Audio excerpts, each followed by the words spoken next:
Alhamdulillah, alhamdulillahilladzi arsala rasulahu bil huda wa dinil haq liyudhhirahu 'ala dini kullihi wa kafa billahi syahida.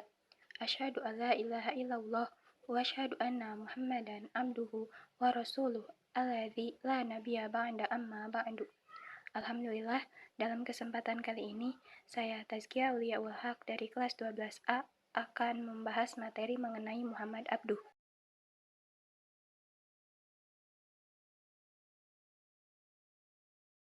Muhammad Abduh lahir di Delta Nil, Mesir pada tahun 1849. Ayahnya bernama Abduh Hasan Khairullah dan ibunya seorang yang berkebangsaan Arab yang memiliki garis keturunan dari Khalifah Umar bin Khattab. Abduh kecil hingga remaja banyak menekuni pelajaran membaca dan menulis.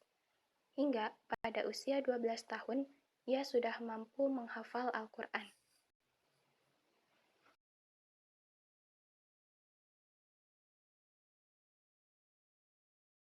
Ayahnya kemudian mengirim Abduh ke Tanta untuk belajar di sebuah sekolah agama.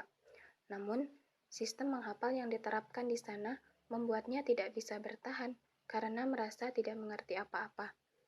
Ia pun pulang kampung dan berniat hendak menjadi petani.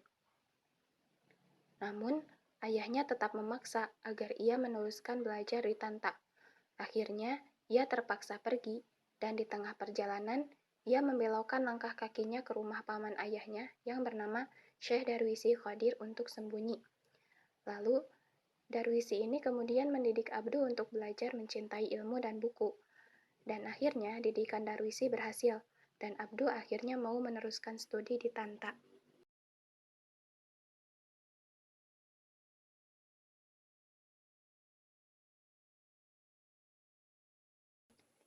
Pada tahun 1866, Abduh meninggalkan Mesir dan pergi menuju Kairo untuk belajar di Al-Azhar. Namun, di Al-Azhar, Abduh hanya mendapatkan ilmu-ilmu agama dengan metode yang sama seperti di Tanta, dan hal ini membuatnya kecewa. Pada tahun 1871, Abduh bertemu dengan Jamaluddin Al-Afghani yang datang ke Mesir, dan dari Al-Afghani, ia mendapatkan pengetahuan filsafat, ilmu kalam, dan ilmu pasti atau eksak. Dan Abduh merasa metode yang dipakai oleh Al-Afghani adalah metode yang telah lama ia cari, sehingga ia lebih puas menerima ilmu-ilmu tersebut dari beliau. Setelah Abduh menyelesaikan studinya di Al-Azhar pada tahun 1877, atas usaha Perdana Menteri Mesir, Riyad Pasha, ia diangkat menjadi dosen pada Universitas Darul Ulum, Universitas Al-Azhar, dan Perguruan Bahasa Qadefi.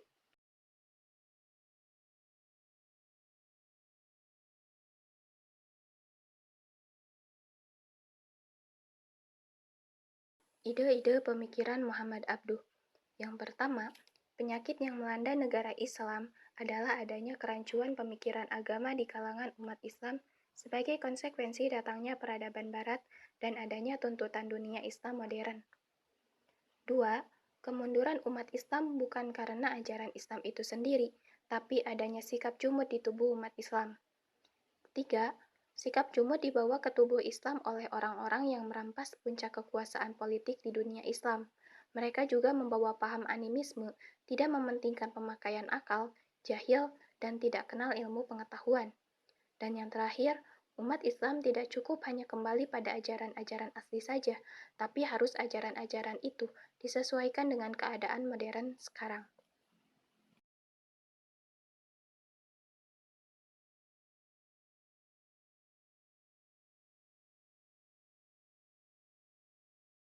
Pokok-pokok pemikiran Muhammad Abduh.